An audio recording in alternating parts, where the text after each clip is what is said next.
ओम नमो भगवते वासुदेवाय। आप सभी का हमारे YouTube चैनल पर हार्दिक स्वागत है। आज द्वादशी के दिन सुने श्रीमद् भागवत कथा में जड़ भरत की कहानी। ऋषि जड़ भरत कौन थे, कैसे वो राजा से हिरण और हिरण से जड़ भरत सच्चिदानंद बने, आइए इस कहानी को जानते हैं। राजा भरत का पहला जन्म। श्री ऋषभ देव जी के 100 पुत्र थे, जिनमें सबसे बड़े भरत जी थे। इन्होंने अपने पुत्र भरत को राजगद्दी सौंप दी। इनका विवाह विश्वरूप की कन्या पंचजनी से हुआ। इनके 5 पुत्र हुए, सुमति, राष्ट्रभृत, सुदर्शन, आवरण और धूम्रकेतु। पहले भारत भूमि को अजनाभ वर्ष कहते थे, लेकिन राजा भरत के बाद से भारतवर्ष कहा जाने लगा। इन्होंने बड़े अच्छे से प्रजा का पालन किया और ये बहुत अच्छे राजा हुए। कई वर्ष बीत जाने पर इन्होंने राज अपने पुत्रों में बांट दिया और खुद पुलहाश्रम हरिहर क्षेत्र में आ गए। यहाँ पर गंडकी नाम की नदी थी, उसकी तलहटी में शालिग्राम जी मिलते हैं। वहीं पर भगवान का ध्यान करते, पूजा पाठ करते और कंदमूल से भगवान की आराधना करते। इस तरह ये भगवान में मन को लगाए रहते। एक बार भरत जी गंडकी नदी में स्नान कर रहे थे तो इन्होंने देखा कि एक गर्भवती हिरनी पानी पीने के लिए नदी के तट पर आई। अभी वह पानी पी ही रही थी कि पास ही गरजते हुए सिंह की भयंकर दहाड़ सुनाई पड़ी। जैसे ही उसने शेर की दहाड़ सुनी तो वह डर गई और उसने नदी पार करने के लिए छलांग लगा दी। उसी समय उसके गर्भ से मृग शावक बाहर आ गया और नदी में गिर गया। हिरनी ने भी नदी पार की, लेकिन डर से उसने प्राण त्याग दिए। भरत जी ने देखा कि हिरनी का बच्चा नदी में बह रहा है। उन्हें बड़ी दया आई और कूदकर उस हिरण के बच्चे को बचा लिया और अपने आश्रम पर ले आए। वे बड़े प्यार से उस हिरनी के बच्चे का पालन करने लगे। वो हिरण अब भरत जी को ही अपना सब कुछ समझने लगा। लेकिन भरत जी एक गलती कर गए। उनका मन भगवान की पूजा से हटकर उस हिरण के बच्चे में आसक्त हो गया। हिरण के बच्चे में आसक्ति बढ़ जाने से सोते, बैठते और भोजन करते समय भी उनका चित्त उसके स्नेह पास में बंधा रहता था।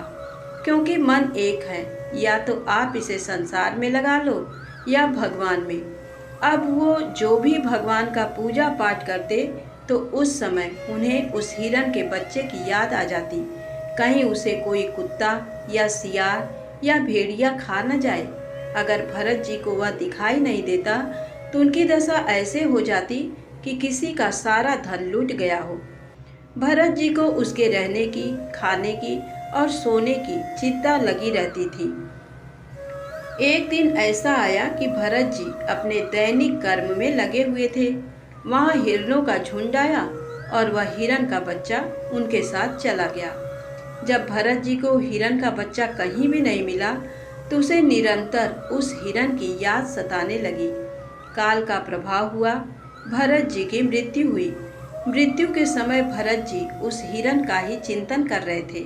इस कारण उन्हें अगला जन्म कालिंजर पर्वत पर एक हिरनी के गर्भ से हुआ।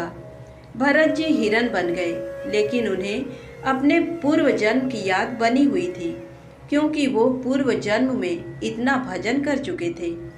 हिरण बनकर भरत जी सोच रहे थे कि पिछले जन्म में मैंने कितनी बड़ी भूल कर दी। अपने सब परिवार को छोड़कर मैं भगवान का भजन करने के लिए वन में आया था, लेकिन मैं उस हिरण में इतना आसक्त हो गया कि मुझे हिरण की योनि प्राप्त हो गई। एक दिन उन्होंने अपनी माता मृगी को त्याग दिया और अपनी जन्मभूमि कालंजर पर्वत से वे फिर शांत स्वभाव मुनियों के प्रिय उसी सालग्राम तीर्थ में, जो भगवान का क्षेत्र है, पुलस्त्य और पुलह ऋषि के आश्रम पर चले आए। वहाँ रहकर भी वे काल की ही प्रतीक्षा करने लगे। जैसा रूखा सूखा उन्हें मिल जाता था वे खा लेते थे। अंत में उन्होंने अपने शरीर का आधा भाग गंडकी के जल में डुबाए रखकर उस मृग शरीर को छोड़ दिया।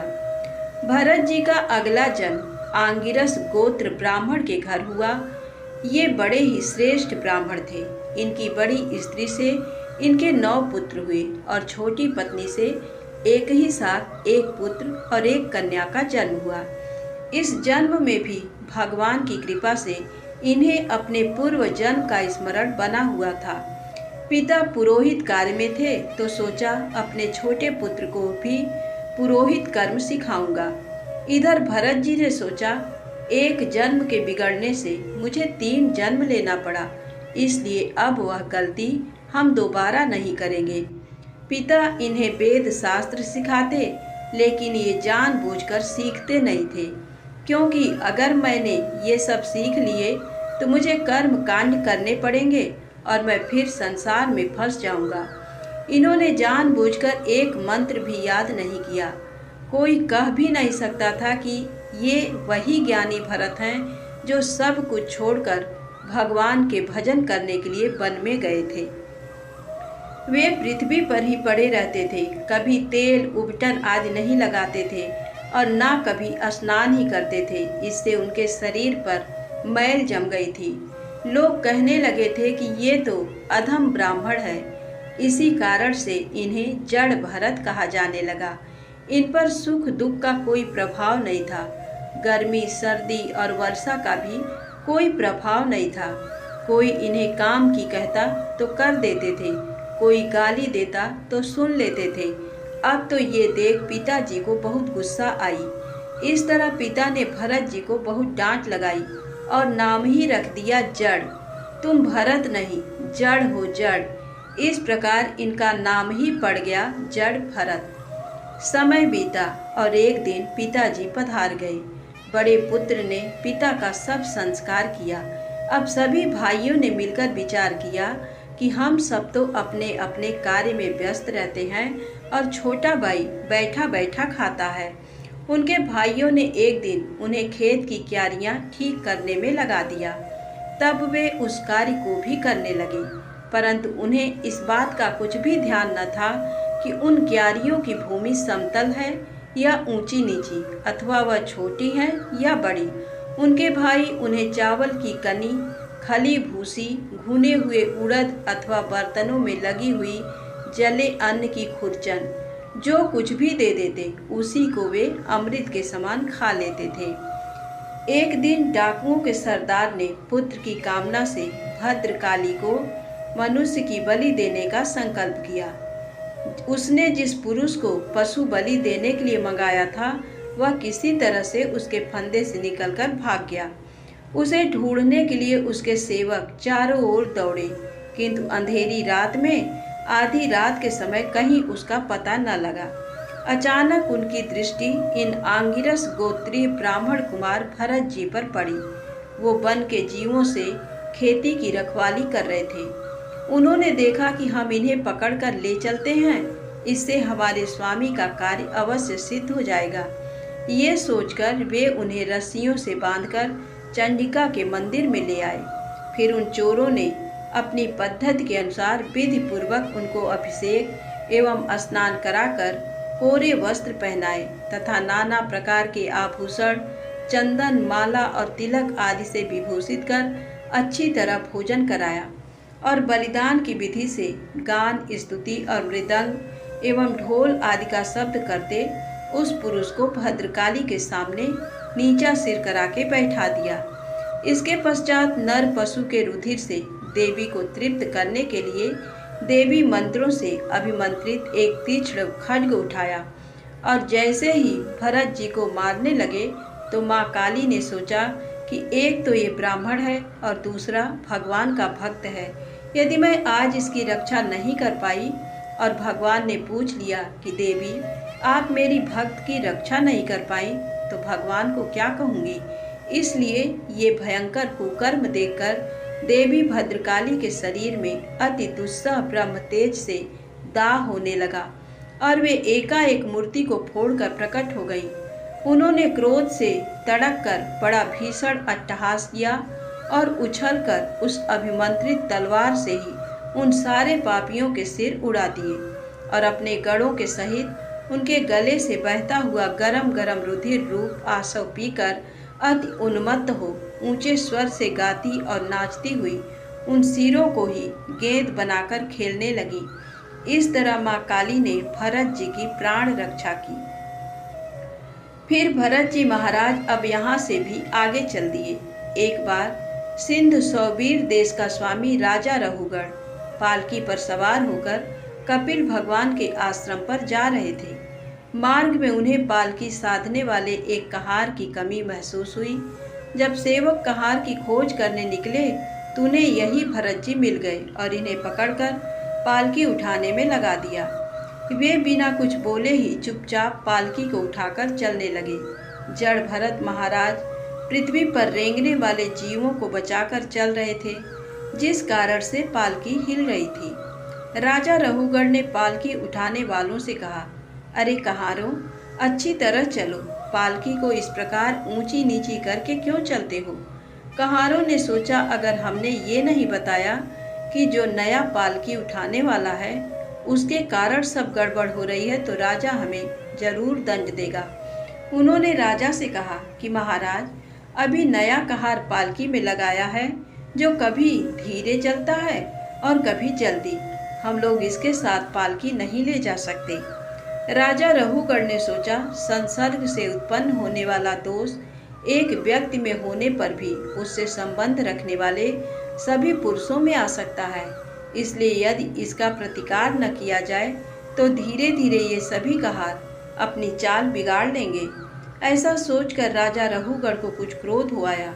राजा गुस्से में कहने लगा, बड़े दुख की बात है, अवश्य तुम बहुत थक गए हो। इतनी दूर से तुम अकेले ही बड़ी देर से पालकी ढोते चले आ रहे हो। तुम्हारा शरीर भी तो विशेष मोटा ताजा और हट्टा कट्टा नहीं है, और मित्र बुढ़ापे ने अलग तुम्हें दबा रखा है।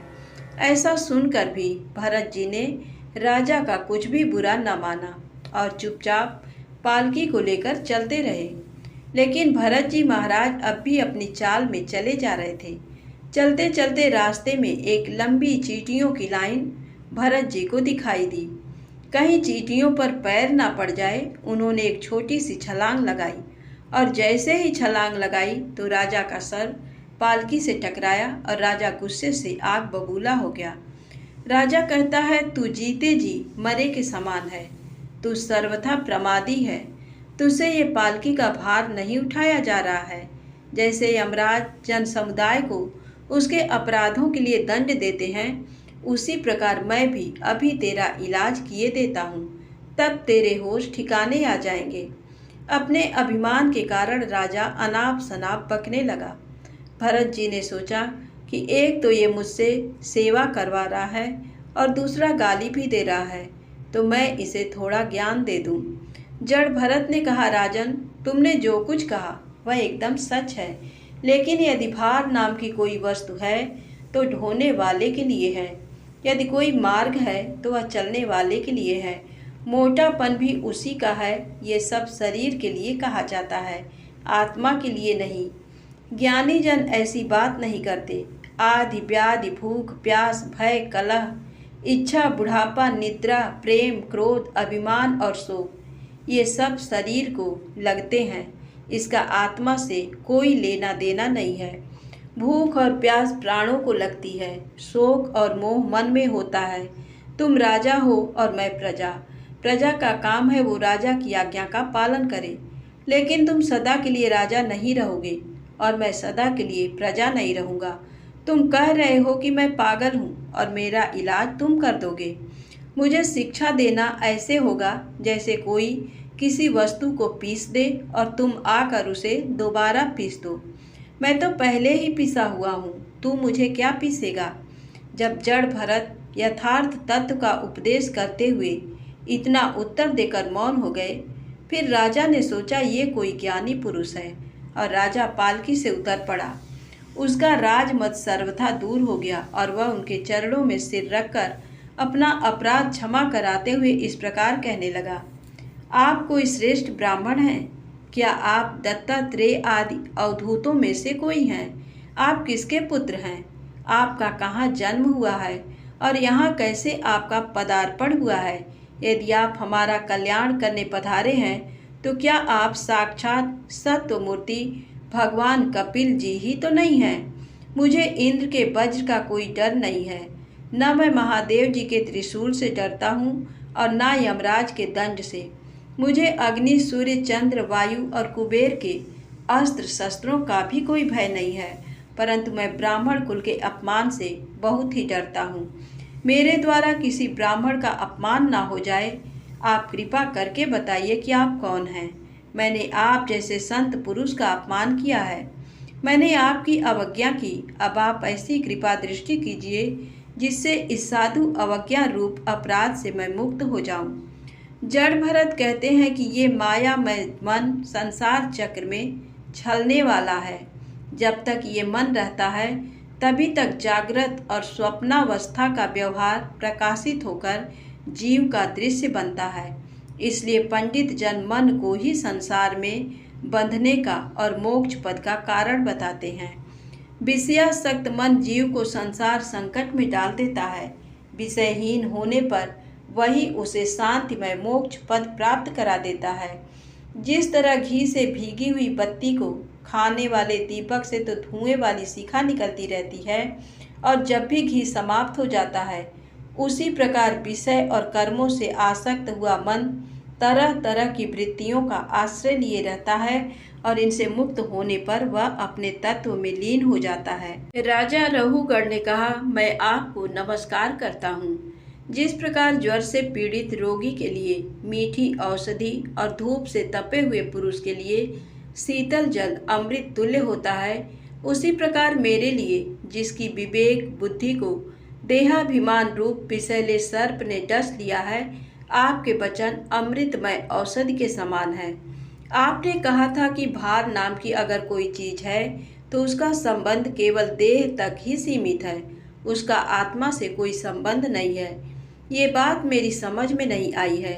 आपके ऊपर पालकी रखी हुई है तो आपको भार लगेगा, और यदि आपके शरीर को भार का अनुभव होगा तो उसे आत्मा भी अनुभव करती होगी ना। फिर राजा कहता है कि तुमने कहा कि सुख दुख का अनुभव आत्मा नहीं करती है, लेकिन मैंने युद्ध में खुद को थकते हुए देखा है। मैं आपको एक उदाहरण देता हूँ। एक पात्र है, बर्तन में पानी है और पानी में चावल है। अगर हम उसे अग्नि पर चढ़ाएंगे तो पहले अग्नि पात्र को गर्म करेगी, फिर पानी गर्म होगा और फिर चावल गल जाएगा, क्योंकि सभी एक दूसरे के संपर्क में हैं। आप समझें कि इस देह का संबंध इंद्रियों से है, इंद्रियों का संबंध मन से है और मन का संबंध बुद्धि और बुद्धि का संबंध आत्मा से है। एक दूसरे के संपर्क होने के कारण सुख दुख का अनुभव आत्मा भी करती होगी ना। राजा की इस बात को सुनकर जड़ भरत हंसे और बोले, राजन, एक ओर तू तत्व को जानना चाहता है और दूसरी ओर इस व्यवहार जगत को सत्य मान बैठा है। जैसे तूने अपनी बात रखी है इसी तरह से मैं भी अपनी बात रख देता हूँ। तूने कहा कि एक बर्तन है, बर्तन में जल है, जल में चावल है, और जब हम अग्नि पर उसे चढ़ाते हैं तो पहले अग्नि उस पात्र को गर्म करती है, फिर पानी गर्म होता है और फिर चावल गल जाते हैं। लेकिन अगर उस पात्र में चावल की जगह एक पत्थर का टुकड़ा डाल दें तो क्या वह अग्नि उस पत्थर को जला सकती है, गला सकती है? राजा ने कहा कि नहीं जल सकती है और ना ही गला सकती है। जड़ भरत जी बोले, इसी प्रकार आत्मा भी निर्लेप है। आत्मा को कोई सुख दुख का अनुभव नहीं होता, ना ही इस पर जल का प्रभाव है और ना ही अग्नि का, ना अस्त्र का और ना ही शस्त्र का। इस आत्मा का वस्त्र ये देह है। इस प्रकार जड़ भरत जी ने बड़ा ही सुंदर ज्ञान राजा रहुगढ़ को दिया है। इसके बाद भरत जी ने भवाटवी का वर्णन किया है, जिसका श्रीमद् भागवत पुराण में सुंदर वर्णन है। अंत में भरत जी कहते हैं कि अपने मन को संसार से हटाकर भगवान के चरणों में लगाओ। ये मन काम, क्रोध, मोह, मद, लोभ, परिवार और विषयों आदि में फंसाए रहता है। अब तुम प्रजा को दंड देने का काम छोड़कर समस्त प्राणियों के सुहृद हो जाओ और विषयों में अनासक्त होकर भगवत सेवा से तीक्ष्ण किया हुआ ज्ञान रूप खड्ग लेकर इस मार्ग को पार कर लो। राजा रहुगढ़ ने कहा, आपके चरण कमलों की रज का सेवन करने से जिनके सारे पाप ताप नष्ट हो गए हैं, उन महानुभावों को भगवान विशुद्ध भक्ति प्राप्त होना कोई विचित्र बात नहीं है। मेरा तो आपके 2 घड़ी के सत्संग से ही सारा कुतर्क मूलक अज्ञान नष्ट हो गया है।